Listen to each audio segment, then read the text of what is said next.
A homeowner shot and killed 3 teenagers who were breaking into his house. Now their parents have filed charges against the homeowner, demanding that he be arrested. According to the police investigation, the 3 individuals were Isaiah Reed, 16 years old, Jaime Hernandez, 15 years old, and their 16-year-old accomplice. At 4 a.m., they wore masks and carried guns, attempting to force their way into a homeowner's house. Despite a sign at the homeowner's door stating, "Trespassers may be SHOT," the homeowner quickly took countermeasures to protect himself. All 3 were hit. 1 died on the spot, and the other 2 died in the hospital due to severe injuries. After the incident, the parents of the 3 teenagers demanded that the homeowner be prosecuted, claiming that he had taken their 3 sons' lives and arguing that his counterattack was inappropriate. However, multiple witnesses confirmed that it was the suspect who first shot at the homeowner, and the homeowner only fought back in self-defense. The police also concluded, based on Georgia's self-defense law and the Stand Your Ground Act, that the homeowner's actions were a legitimate act of self-defense. You see, this is exactly why I want to run for mayor of Philadelphia. My city, my hometown, my place. There are so many issues, situations, problems, things that are problematic that don't have to be. And this is just one of the many that I want to point out. That these things, the way these laws are written, are so ridiculous that some of these things shouldn't even be allowed to happen in the first place. You should not have a homeowner works hard to own a home only to have to deal with intruders coming to rob, steal, and might even kill, and for you to defend yourself, and then the community turns against you for defending yourself against ruthless beings. This is insane, and I am not going to put up with this if I'm able to become mayor in 2032 in Philadelphia and likely do some damage to this political world beyond that. But we have to start standing up for ourselves. But the way we do that is not just by what we say, but in what we do in our personal lives, but it's what we do as far as our local politicians. Because forget what they do up in D.C. We need to take care of home. And home is what matters. But it just happened in Utica. A rare arrest, and police did it to prove a point and get other parents to exert more authority over their children. This week, police arrested 36-year-old Nutro Muhammad. Authorities say her 11-year-old son has been involved in at least 4 felonies: robbery, fire at a Walmart, stolen cars, and more. Because of his age, police say they can't charge him criminally, so they've turned their attention to the mother. Late today, Utica Police Lieutenant Michael Curley and I talked about some of the specifics of this case, why police and prosecutors took this very rare step, and what they're hoping comes of it. What message do you hope that this sends to folks in Utica and beyond? So this is a very unique situation, considering the age of the child, the amount of crimes that he's been in, the lack of the ability for the police and the community to really do anything about it, coupled with the fact that Raise the Age has just kind of run amok amongst the juvenile population, with this case in particular, and the fact that under 12 cannot be prosecuted in any criminal facility or family court. We felt it prudent that we had to do something in this respect. When you arrested this mother in particular and explained why she was going to be placed under arrest, what was the reaction?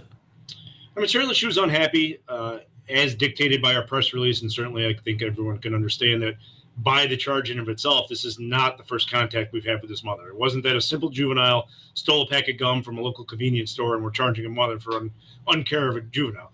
This child has been in a multitude of felonies, to include robberies, burglaries, stolen vehicles, and a fire at Walmart. So it's not as if these aren't just true public nuisance crimes as well. So this kid isn't just out stealing things, as we said. He's not throwing rocks through windows. This is a case where a juvenile has created a multitude of major safety issues, and the mom has just been unwilling to try to stem those behaviors. And you're sure it's unwilling, not unable? Well, I think there is a very fine line between unwilling and unable. Once you've been notified, informed, and offered services on a multitude of occasions, and you're just not taking advantage of those things, nor attempting in any facility to try to rein in your child's behavior, what are we as the public and we as the police to assist the public supposed to do? Just allow the kid to continue wantonly committing crimes, committing violent crimes, and out there at all hours of the night without supervision? I think it was incumbent upon us just to prove a point that these kind of behaviors will not be allowed, obviously in very certain circumstances. Each and every time we've talked to mom, she either states she doesn't know where he is, or he snuck out, or he's out doing things. And these crimes aren't just occurring at 6 p.m. They're occurring at 1 a.m., at midnight, and later in the morning hours, in which it is their due diligence and their care to make sure their child has proper supervision. And each and every time we've encountered this child and brought him home and spoke to mom, we found that it has been a lack of all care, supervision, and neglect potentially. I mean, obviously that's a charge that can be explored later down the line, but things that just cannot continue due to one, the age of the child and the serious nature of his crimes. Is there any worry that coming down on mom could make the life of the child worse if mom is saddled with court time, fines, whatever, potential jail time, something like that, that things could end up worse for the kid? Understood. It's a concern. However, I think in this case, it is endangering the welfare of the child. So we are arguing that mom's behavior has created a situation which either allows this child to act in this behavior or has been unable and unwilling to take care to cease this behavior. So I would argue that mom's own behavior has created the situation in this child's life that he is just free and wanton to do what he wants. And we need to stem that behavior somehow. And if this requires mom to get the services, to adhere to the services and comply with services, I think we've helped the child in the long run. In this case, Utica police say they went for a misdemeanor charge against the mother, hoping to get her attention but not upend the family. The punishment could be probation, court-ordered services. Rarely would it be jail time. And as you see this right here, these are the types of laws that we need to be not just have on the books, but take advantage of the fact that we already have them on the books.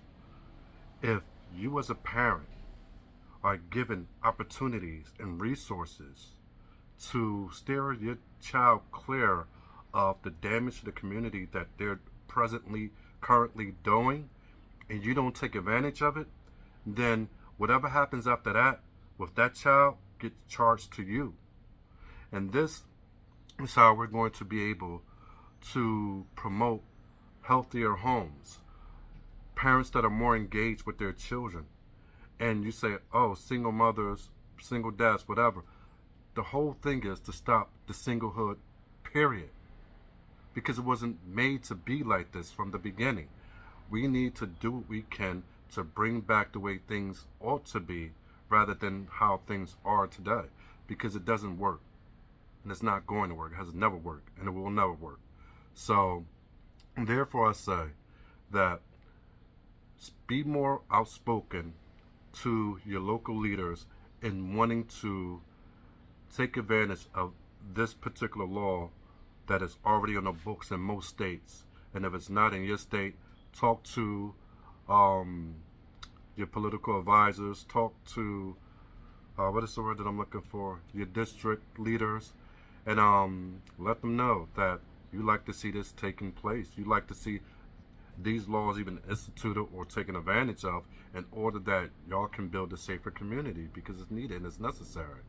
So with that, this is one more thing that I wanted to point out and why I really want to become mayor in 2032 in Philadelphia, Pennsylvania, my home state, my hometown.